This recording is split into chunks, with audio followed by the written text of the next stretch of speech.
Hello, and welcome back to 321 Philosophy is Fun, the world's only philosophy-themed cooking show. I'm Dana, your host, again here in the food truck.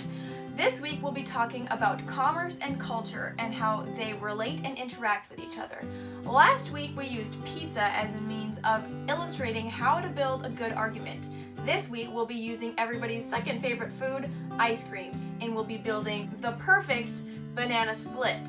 Why? Because it's simple and easy, which modernists say absolutely disqualifies it from being art, and I would like to say that this banana split that we'll be making today will be a work of art. So, grab your utensils, put your thinking caps on, and let's make like a banana and split. First main theme, as we have our bananas here, is all about how technological and commercial innovations drive history just as much, if not more, than political events do. He used an example of there being two different timelines.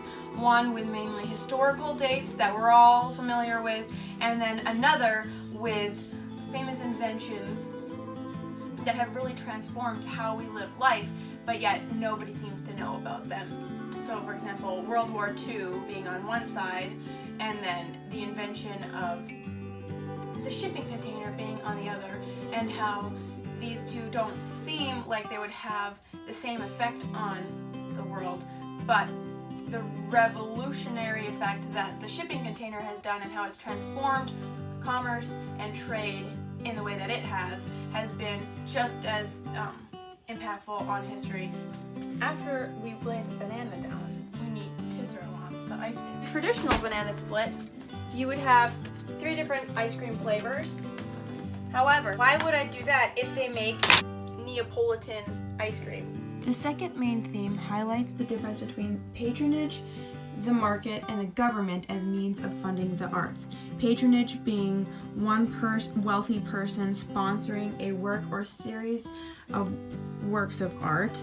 The government funding art in terms of grants or funds that way, versus the free market in which artists have to create art to sell and make money off of. Though he admits that there's no perfect solution, he asserts that just because art is done in a commercial setting doesn't make it intrinsically wrong or bad. And then last but not least, the third main theme is the idea that various forms of media or creative expression aren't necessarily inexhaustible or infinite. He uses the example of artists growing tired of the restraints of the way things used to be done, and as new technological advancements are brought up, they are naturally drawn towards them and use them as a way of expressing themselves outside of what they were previously able to do given the old medium that they were using, whether it was painting or a novel moving into filmmaking, or the restraints of film compared to video games and the opportunities that are present there. After all of this, I am left with a couple of questions. First of all, what is it that makes Shakespeare so great? It's well known that he was highly disregarded initially when he was first writing his plays, and looked down upon as his plays were too raunchy and too lower class, etc. Yet now he's probably the most revered artist of human history, depending on who you talk to. So what is it that makes art better as it ages? Specifically Shakespeare. My second question is, should we be concerned about technology addiction? One of the main arguments about each new form of art, typically over the ages, has been the fact that it has an addictive quality over the people who consume it.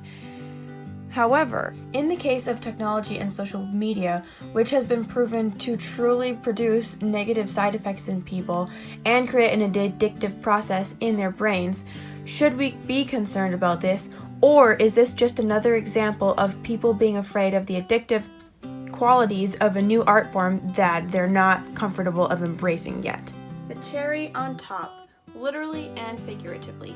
This is your actionable takeaway. How are you going to apply this to your life this week? Take some time this week to look at and do some research about what the new and emerging trends are in terms of tech and entertainment. And maybe just spend some time to write down, like, what are your hypotheses about what the next big thing is going to be. Put it somewhere that you can reference back to in a couple of years and see how far off were you spot on. As you do this, you can build up your discernment and you can make smarter decisions all around. That about sums it up for this week's discussion on commerce and culture and how they relate to each other, and also my delicious work of art, the banana split. Thanks for tuning in, and I will see you again next week. Happy ice creaming!